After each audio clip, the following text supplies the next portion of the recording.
The outlines of a revised theory fitted to present conditions and knowledge have emerged, I hope, in course of this discussion of the subject. The key idea is strategic operation rather than battle, an old term that has outlived its suitability and utility.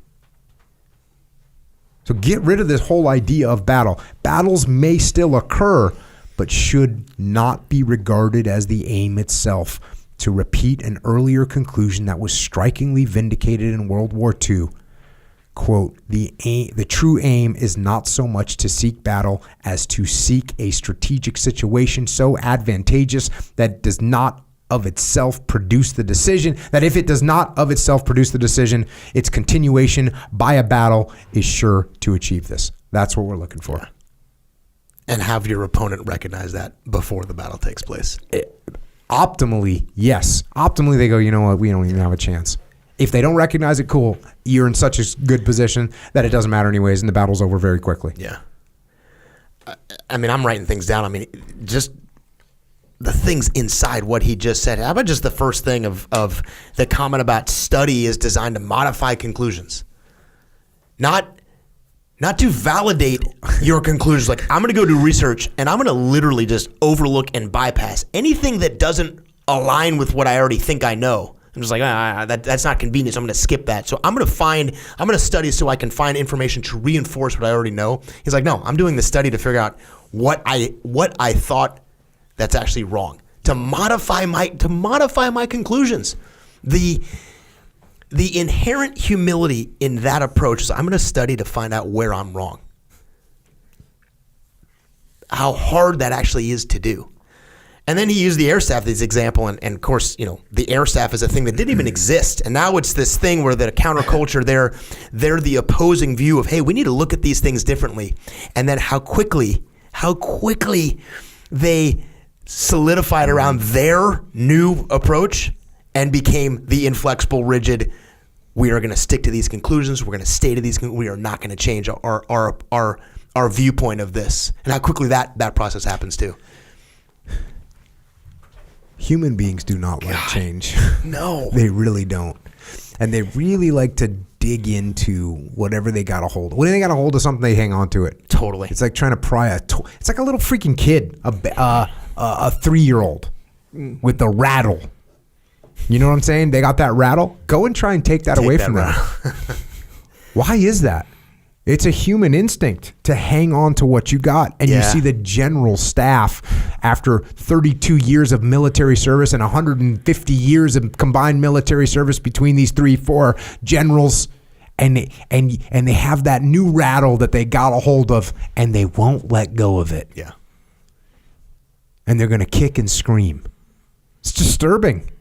It's crazy. And he said something too that he's referenced. You've already said it, and this one kind of finally stuck.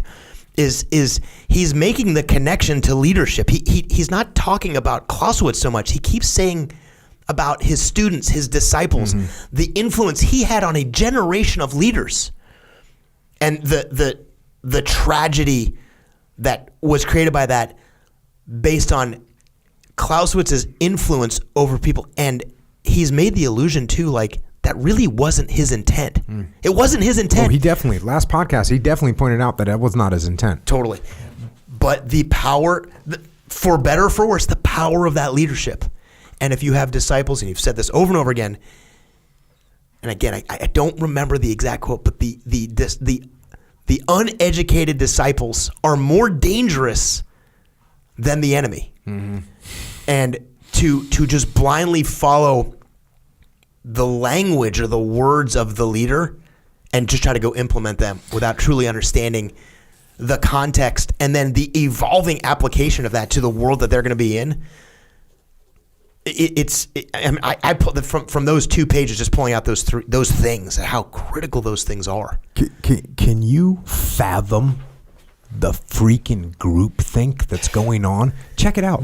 Not only is everyone on my side bought into this bullshit, so my entire freaking army of millions of people is all bought into this idea And your side and your millions of soldiers and leaders are all bought into the same idea. Imagine how crazy that is. Imagine how crazy it is that our groupthink is so strong that both opposing sides both are bought into the same groupthink at the peril of millions of soldiers. Like, that's nuts to think how strong that groupthink is, to think I'm looking at you and you're doing the exact same thing as me, and I'm thinking, well, we're just going to keep doing it. And you're looking at me thinking we're going to keep doing it. And neither one of us is able to say, you know what, this doesn't make any sense. Hey, are you looking at what our enemy's doing? This seems kind of dumb. The power of the groupthink there, the power of, we always talk about, right, you got to detach and you got to take a more strategic view. These are the freaking generals. Yeah.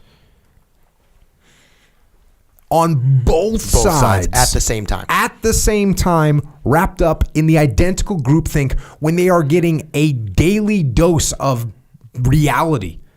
The most stark reality that human beings have ever seen. Ever. The most stark reality that human beings have ever seen. They're getting slapped in the face with that on the daily basis, and they never look around and say, hey, you know what? This is freaking stupid. What are we doing?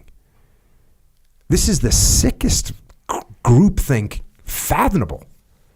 It's crazy. So it's detach. It's detach, but like detaching to the strategic level is not enough. If you're surrounded, if you're completely surrounded, if you're in the virtual reality goggles on, right? No matter where you look, it's like you're in the game. You need to take those things off your head.